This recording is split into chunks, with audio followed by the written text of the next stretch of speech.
আসসালামু আলাইকুম। তো পিএইচপি মাইস্কুয়েল কোর্সের এই পর্বে আমি কথা বলবো ফাংশন নিয়ে, এবং আমি মনে করি যে পিএইচপির পাওয়ার হচ্ছে ফাংশন। তো এটা আমাদের পিএইচপি কোর্সের ফান্ডামেন্টালে সব থেকে গুরুত্বপূর্ণ আলোচনা। তো এই পর্বটা আপনারা খুব ভালোভাবে প্র্যাকটিস করবেন এবং এটাকে কোনোভাবে স্কিপ করবেন না। ফাংশন কি? ফাংশন হচ্ছে যে আপনি একটা ফাংশনালিটি একটা ব্লকের মধ্যে রাখবেন, সেই ব্লকটাকে আপনি যেখানে খুশি যতবার খুশি আপনি এক্সিকিউট করতে পারবেন। তো পিএইচপিতে মোট 1000-এর উপরে বিল্ট ইন ফাংশন আছে। এই বিল্ট ইন ফাংশনের কারণে কিন্তু পিএইচপির জনপ্রিয়তা আরও বেশি। এখন পিএইচপিতে দুই ধরনের ফাংশন, এক হচ্ছে বিল্ট ইন ফাংশন,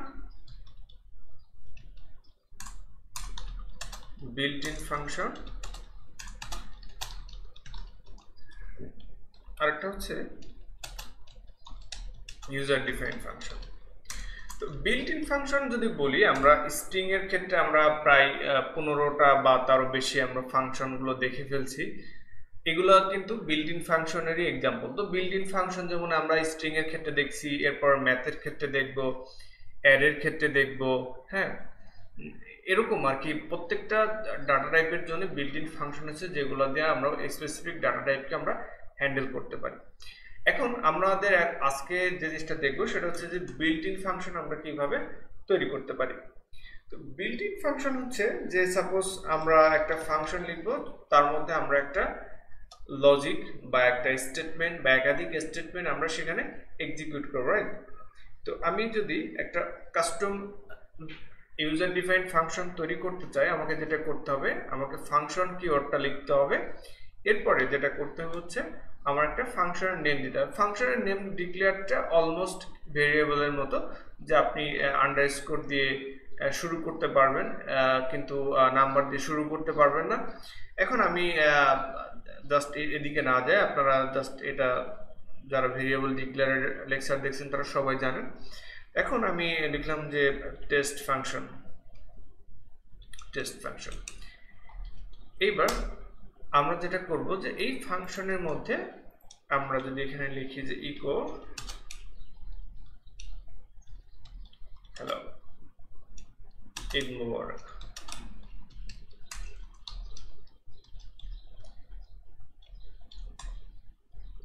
এখন আমি যদি ব্রাউজারে যাই আমাদের, ওকে, এখন আমাদের এখানে কিছুই শো করবে না। কারণ হচ্ছে যে আপনার যখন আপনি একটা ফাংশন তৈরি করবেন, তখন ওই ফাংশনের মধ্যে আপনি যে ভ্যালুগুলো পাস করবেন, ওই ভ্যালুগুলোকে যদি আপনার ব্রাউজারে রেন্ডার করতে হয়, তাহলে যেটা করতে হবে যে আপনার ফাংশনের নেমটাকে কল করতে হবে। এখন এই যে আমি ফাংশনের নেম প্লাস ফার্স্ট ব্র্যাকেট যে কাপড়টা আছে এটা আমাদেরকে দিয়ে দিতে হবে। এখন যদি আমি ব্রাউজার রিলোড দেই, তাহলে দেখেন এখানে কি শো করতেছে, হ্যালো ঈদ মোবারক। এটা হচ্ছে যে একটা very basic example of function. এরপরে আমরা যদি আরো কিছু এক্সাম্পল দেখি, যে ফাংশনের মধ্যে আমরা চাচ্ছি যে একটা ফাংশনালি তৈরি করে রাখবো, এবং ওই স্টেটমেন্টের যে ভ্যালুগুলো আসবে এগুলো আর্গুমেন্টস থেকে আসবে। আর্গুমেন্টসটা কি? আর্গুমেন্টস হচ্ছে যে আপনি যদি একটু দেখেন যে এখানে ফাংশন, এরপর হচ্ছে যে আমি আবার দিলাম টেস্ট। এইবার আমি এখানে যেটা করব যে এর মধ্যে আমি একটা আর্গুমেন্ট দিলাম, আর্গুমেন্ট অ্যাজ লাইক ভেরিয়েবল, যে আপনি যেখানে ভ্যালু পাস করতে পারবেন এবং সেই ভ্যালুগুলো আপনার ফাংশনের স্টেটমেন্টে আপনি ইউজ করতে পারবেন। এখন আমি এখানে লিখলাম হচ্ছে যে নেম, ওকে। এখন এই নেমের মধ্যে অর্থাৎ এখন আমি এখানে যে ভ্যালুগুলো পাস করব আমি দেখাই সেটা কিভাবে করব। এখন আমি এখানে লিখলাম যে echo hello dollar name Eid মোবারক।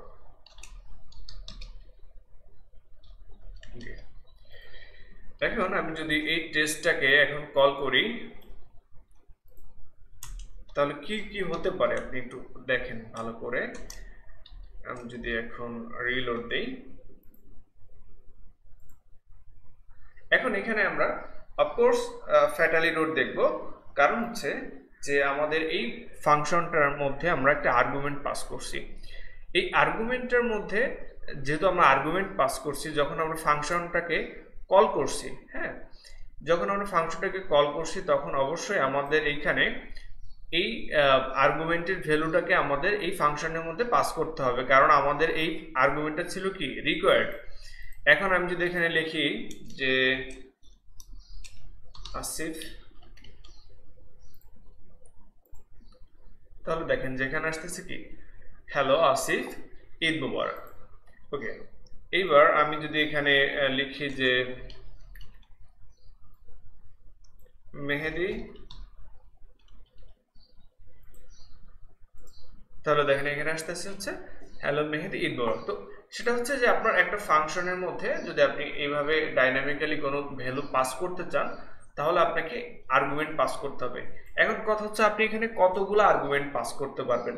এইখানে আপনি যতগুলা খুশি আর্গুমেন্ট আপনি পাস করতে পারবেন। আমি এখানে দিছি নেম, এরপরে দিলাম এজ,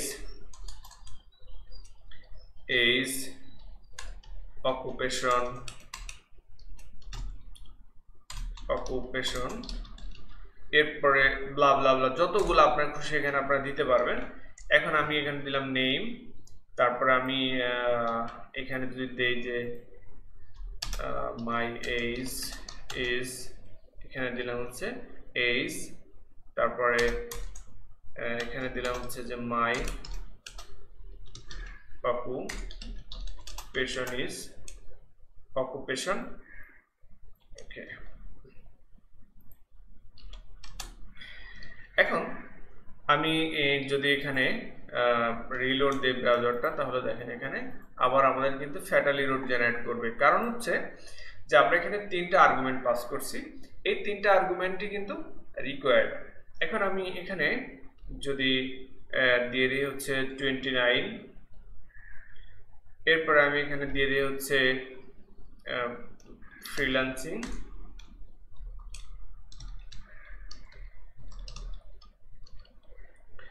এখন আমরা যদি লোড দিই দেখেন hi hello Mehedi Eid Mubarak, my age is 29, my occupation is freelancing.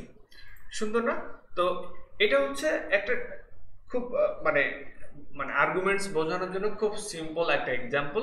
এখন আর্গুমেন্টস নিয়ে অনেকগুলো ব্যাপার রয়ে যায়। সেটা হলো যে আপনি এইখানে আমরা যেটা হলো যে আপনার একটা ফাংশনের মধ্যে আমরা আর্গুমেন্টগুলো লিখলাম। এখন আর্গুমেন্টগুলা যখন আমরা এই ফাংশনটাকে কল করতেছি তখন কিন্তু একটা ফ্যাটাল এরর জেনারেট করতেছে, কারণ হচ্ছে আমাদের আর্গুমেন্ট যদি ফাঁকা থাকতেছে তখন কিন্তু সে এটাকে ফ্যাটাল এরর ধরতেছে। তাহলে এখানে সলিউশন কি? সলিউশন হচ্ছে যে আপনার আর্গুমেন্টসটাকে আপনি চাইলে অপশনাল করে দিতে পারবেন। অপশনাল কিভাবে? আপনি যদি এই আর্গুমেন্টসটাকে এভাবে ইকুয়াল দিয়ে এখানে আপনি নাল দিয়ে দেন, অথবা আপনি যদি এখানে এরকম একটা এমটি স্ট্রিং পাস করেন, আবার যদি আপনি এখানে age equal to empty string pass করেন, occupation equal to empty string pass করেন। এখন যদি আমরা এখানে কিচ্ছু না লিখি, ঠিক আছে, আমাদের যে এখন কল মেথড ফাংশনের কলব্যাকটা ফাঁকা থাকে, তাহলে দেখেন এখানে কিন্তু আর কোনো এরর আসবে না। এখন যদি আমি এখানে নেমটাকে রিকোয়ার্ড করে দেই, অর্থাৎ নেমের এখানে কোনো কিছু না দিয়ে একদম স্ট্রিক্ট রিকোয়ার্ড করে দিই, এখন কিন্তু ফ্যাটাল এরর জেনারেট করবে। দ্যাটস মিন হচ্ছে আপনি একটা ফাংশনে চাইলে অনেকগুলো প্যারামিটার আর্গুমেন্ট দিতে পারেন। সরি, আর্গুমেন্ট আর প্যারামিটারের মধ্যে একটু ঝামেলা হয়ে যায়। প্যারামিটার হচ্ছে আপনার ওয়েবসাইটের ইউআরএলে যেটা পাস হয় সেটা হচ্ছে আপনার প্যারামিটার, ঠিক আছে। এখানে মনে করেন যে নেম, তারপরে ইমেইল, হ্যাঁ, এইগুলো হচ্ছে প্যারামিটার। আর আপনার ফাংশনের মধ্যে যেটা পাস করতেছি এটা হচ্ছে আপনার আর্গুমেন্ট। ওকে, এখন এইখানে তাহলে আপনারা বোধহয় বুঝতে পারছেন যে আর্গুমেন্টসটা কিভাবে কাজ করে। এখন যদি আমি এখানে পাস করি যে dollar, sorry, Mehedi Hasan, okay, এখন দেখেন যে hello Mehedi Hasan Eid Mubarak, my age, my occupation. এখন আমরা ফাংশনে আরো কিছু জিনিস দেখব যেগুলো খুবই গুরুত্বপূর্ণ। তার মধ্যে একটা হলো যে এখানে আরেকটা জিনিস দেখেন, আমরা সবাই জানি যে পিএইচপি কে সাধারণত ক্যারেক্টারলেস বলা হয়, মজা করে বলা হয়, কারণ হচ্ছে যে এটা হচ্ছে লুজলি টাইপ, অর্থাৎ আপনি যে ধরনের ডাটায় আপনি অ্যাসাইন করেন না কেন সে অটোমেটিক্যালি কিন্তু বুঝে নেয় যে এটা ইন্টিজার, স্ট্রিং, ফ্লোট, ডাবল, এটা কিন্তু সে বুঝে নেয়। কিন্তু অন্যান্য প্রোগ্রামিং এর ক্ষেত্রে কিন্তু তা না। যেমন আপনি সি প্রোগ্রামিং এর ক্ষেত্রে ধরেন, জাভার ক্ষেত্রে ধরেন, সেক্ষেত্রে আপনাকে কিন্তু প্রত্যেকটা ডাটার টাইপটাকে আপনার প্রিডিফাইন করে দিতে হয়। সাপোজ ইন্টিজার, এরপর হচ্ছে ডাবল, ফ্লোট, এরকম আপনাকে প্রিডিফাইন করে দিতে হয়। তো যারা সি প্রোগ্রামিং করছেন তারা অবশ্যই এটা দেখছেন। এখন পিএইচপি 7 এ কিন্তু তারাও ডাটা হিন্টিং তারা দিয়ে দিছে, অর্থাৎ আপনি চাইলে একটা ডাটাকে আপনি স্ট্রিক্ট করে দিতে পারবেন যে চাইলে যে কোনো ডাটা যদি কেউ পাস করে তাহলে সেটা অ্যাকসেপ্টেবল হবে না। ওকে, তো এটা আমরা দেখতেছি এর পরে। এখন এখানে যে ব্যাপারটা আমি দেখাবো সেটা হচ্ছে যে রিটার্ন কিভাবে কাজ করে। আমরা প্রায় ফাংশনের মধ্যে দেখি যে ফাংশন হ্যালো, এর মধ্যে আমি লিখলাম যে রিটার্ন হ্যালো ওয়ার্ল্ড। তো রিটার্ন হচ্ছে যে আপনার যে মেথডটা আপনি তৈরি করলেন ওই মেথডের মানে কল ব্যাকে বা মেথডের কলে আপনি একটা ভ্যালু পাস করে দিলেন। যখন ওই মেথড মানে ফাংশনটাকে আপনি যখন ইকো করবেন, হ্যাঁ, তখন হচ্ছে এই মেথডের ভ্যালুটা আপনাকে শো করবে। আমি যদি এখন রিলোড দিই, দেখেন এখানে কিছুই শো করবে না। আমি যদি এখন ফাংশনটাকে কলও করি, এখানে যদি ফাংশনটাকে কলও করে দেই, এখন আমার এখানে কিছুই শো করবে না। কারণ হচ্ছে যে আপনার যখন একটা ফাংশনের মধ্যে রিটার্ন থাকবে, হ্যাঁ, তো এই রিটার্ন যখন থাকবে তখন আপনার এই ফাংশনটাকে আপনার ইকো করতে হবে। হ্যাঁ, কারণ হচ্ছে যখন আপনি রিটার্ন করতেছেন তখন এই ভ্যালুটাকে আপনি এই ফাংশনের কাছে আপনি ট্রান্সফার করে দিচ্ছেন। আর যখন কোনো ফাংশনের মধ্যে রিটার্ন থাকে তখন আপনাকে বুঝতে হবে যে ওই ফাংশনটাকে আপনার ইকো না করলে ওই ফাংশনের ভ্যালুটা আপনি দেখতে পাবেন। এখন যদি আমি ইকো দিই তাহলে দেখেন এই যে রিটার্ন হ্যালো ওয়ার্ল্ড চলে এসছে। এখন রিটার্ন কিভাবে কাজ করে? রিটার্নের মধ্যে আপনি যে কোনো কিছু পাস করতে পারবেন। আপনি সাপোজ আমরা স্ট্রিং পাস করতেছি, আমরা চাইলে ভেরিয়েবল পাস করতে পারবো, অ্যারে পাস করতে পারবো, অবজেক্ট পাস করতে পারবো। এখন আমি আপনাদেরকে বলি যে রিটার্নের পরে যদি আমরা কোনো কিছু লিখি, আমি যদি এখানে লিখি যে ইকো হ্যালো ওয়ার্ল্ড,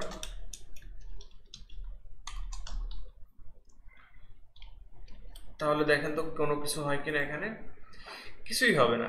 কারণ হচ্ছে যে যখন একটা ফাংশনের মধ্যে রিটার্ন স্টেটমেন্ট পায়, রিটার্ন হচ্ছে বিল্ট ইন কনস্ট্রাক্টের মতো, সে যখন রিটার্ন স্টেটমেন্টটা রিটার্নটা পায়, রিটার্ন কিওয়ার্ডটা পায়, তখন সেটাকে সে টার্মিনেশন হিসাবে ধরে নেয়, অর্থাৎ এরপরে আর কিছুই নাই। অর্থাৎ আপনি রিটার্নের পরে আর যাই কিছু লেখেন না কেন ফাংশন সেটাকে কোনোভাবেই স্টেটমেন্ট বা ভ্যালু যাই দেন না কেন সেটাকে সে অ্যাকসেপ্ট করবে না। ঠিক আছে, তো ফাংশনের মধ্যে যখন আপনি রিটার্ন স্টেটমেন্ট দেখবেন আপনার বুঝতে হবে যে এটাই আপনার last statement of the function, এবং আপনার কম্পাইলার এটাই বুঝে নেবে এবং সে রিটার্নের পর আর কোনো কিছুই সে অ্যাকসেপ্ট করবে না। ওকে, তো রিটার্ন সম্পর্কে অনেক কিছুই জানলাম। এখন আমি যদি এখানে একটা আর্গুমেন্ট পাস করি, টেস্ট দিলাম, আমি এখানে দিলাম হচ্ছে যে হ্যালো হ্যালো ডলার টেস্ট। এখন যদি আমি এইখানে আমি দিলাম হচ্ছে যে ওয়ার্ল্ড, এখন যদি আমি এটাকে রিলোড দিই তাহলে দেখেন এখানে যে হ্যালো ওয়ার্ল্ড চলে এসছে। আমি যদি এখানে অন্য কিছু দিতাম, যেমন হচ্ছে যে হ্যালো পিএইচপি, এই যে এখানে কি শো করতেছে হ্যালো পিএইচপি, তাহলে আমরা মানে আর্গুমেন্টসটা ইকোতে যেভাবে ইউজ করতাম আমরা রিটার্নের ক্ষেত্রেও ঠিক সেইভাবে আমরা ইউজ করতে পারতেছি। এখন আমি আরেকটা ব্যাপার আমি আপনাদেরকে বলি যে এইখানে আপনার আমি যেটা বলছিলাম যে ডাটা হিন্টিং, হ্যাঁ, যে জিনিসটা আমি বলছিলাম যে ডাটা হিন্টিং, আমি আপনাদেরকে দেখাই যে আমি যখন ফাংশন দিলাম হচ্ছে যে প্রো, হ্যাঁ, এই প্রো ফাংশনের মধ্যে আমরা যেটা করব আমরা এখানে পাস করব something like that name, dollar name, তারপরে হচ্ছে ডলার ডিস্ট্রিক্ট, ডিএসটি ডিস্ট্রিক্ট, তারপর হচ্ছে কান্ট্রি, ডলার অকুপেশন। এখন আমি এখানে যদি এই প্রো ফাংশনটাকে আমি এখানে কল করি, এখন আমি এখানে যদি দেই, এখন আমি এই ফাংশনের মধ্যে যে ভ্যালুগুলো আছে এই ভ্যালুগুলোকে আমরা এখন পাস করব। আমি এখানে দিয়ে দিচ্ছি হচ্ছে যে মেহেদি, আচ্ছা এখানে আমি জাস্ট এলোমেলো যা খুশি দেই, আমি এখানে দিলাম 1 2 3, তারপর হচ্ছে দিলাম হচ্ছে নড়াইল, এরপর দিলাম হচ্ছে বাংলাদেশ, এরপর দিয়ে হচ্ছে ফ্রিল্যান্সিং। এখন আমি যদি এটাকে ইকো করি বা রিটার্ন করি, যাই করি না কেন, আমি সাপোজ ইকো করলাম বা রিটার্ন করলাম, রিটার্ন যেহেতু দেখাচ্ছিলাম রিটার্ন করলাম, এখন রিটার্ন দিলাম হচ্ছে এখানে যে হ্যালো, এরপর হচ্ছে আমি এই যে সবগুলোকে আমি এখানে পাস করে দিলাম। দেওয়ার পরে আমি যদি ইকো দেই, মানে এটাকে ইকো করে দিতে আমাদের রিটার্ন করছি, আমি যদি ইকো দেই, এখন ব্রাউজারে যদি যাই, এই তাহলে দেখেন যে হ্যালো 1 2 3 নড়াইল বাংলাদেশ ফ্রিল্যান্সিং। এখন আমার কথা হচ্ছে যে নেম তো কখনো কি বলে ইন্টিজার হতে পারে না। এখন আমরা যদি এটার ডাটা টাইপটা ডিক্লেয়ার করে দেই, তাহলে যেটা করতে পারি আমরা এখানে যদি এখানে আরেকটা ডিস্ট্রিক্ট, কান্ট্রি, এখানে অকুপেশন, ওকে, এখানে আমরা যদি আরেকটা কিছু দিয়ে দিই হচ্ছে ডলার এস, তারপর হচ্ছে ডলার স্যালারি। ওকে, এখন আমি যদি এখানে নেমের জায়গায় আমি কি দিয়ে দিব, স্টিয়ার, তারপরে আমি এখানে দিয়ে দিব হচ্ছে ইন্টিজার, এখানে দিয়ে দিব হচ্ছে ইন্টিজার, এরপরে হচ্ছে যে আমি এখানে আমি স্টিয়ার দিয়ে দিব, স্টিয়ার।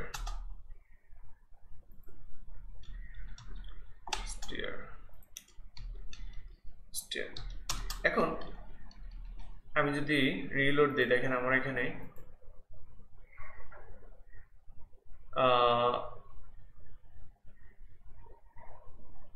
এখানে দেখেন যে কি হয়েছে, যে fatal error, uncaught type error, argument on pass to pro must be instance of steer, মানে ইন্টিজার গিভেন। এখন দেখেন এখানে কিন্তু সে বলে দিচ্ছে যে আমার এখানে যে আর্গুমেন্ট অনে আমার এখানে দেওয়ার কথা ছিল হচ্ছে স্ট্রিং, আমি এখানে পাস করছি কি ইন্টিজার।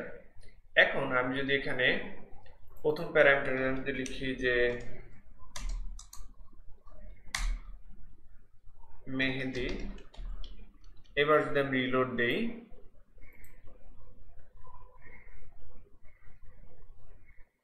এবার হচ্ছে কত নম্বর, এখানে হচ্ছে uncaught type error, argument on pass to pro must be an instance of string.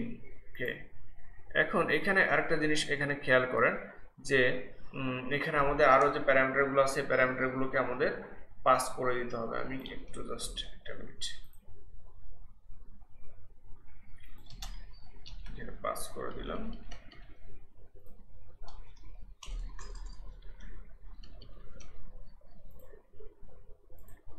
ওকে, এখানে আমি একটা জিনিস একটু ভুলে গেছি, দাঁড়ান আমি একটু জাস্ট রিমেম্বার করে নিই, একটা মিনিট। ওকে, সো আমি আবার ব্যাক করলাম। আবার এখানে যেটা হবে যে আপনার স্ট্রিং এর জায়গায় আপনার ফুল স্ট্রিং ওয়ার্ডটাই লিখে দিতে হবে। তো এখানে আমরা যেটা করতে পারবো টাইপ ইন্ডিং এর ক্ষেত্রে আমরা স্ট্রিং,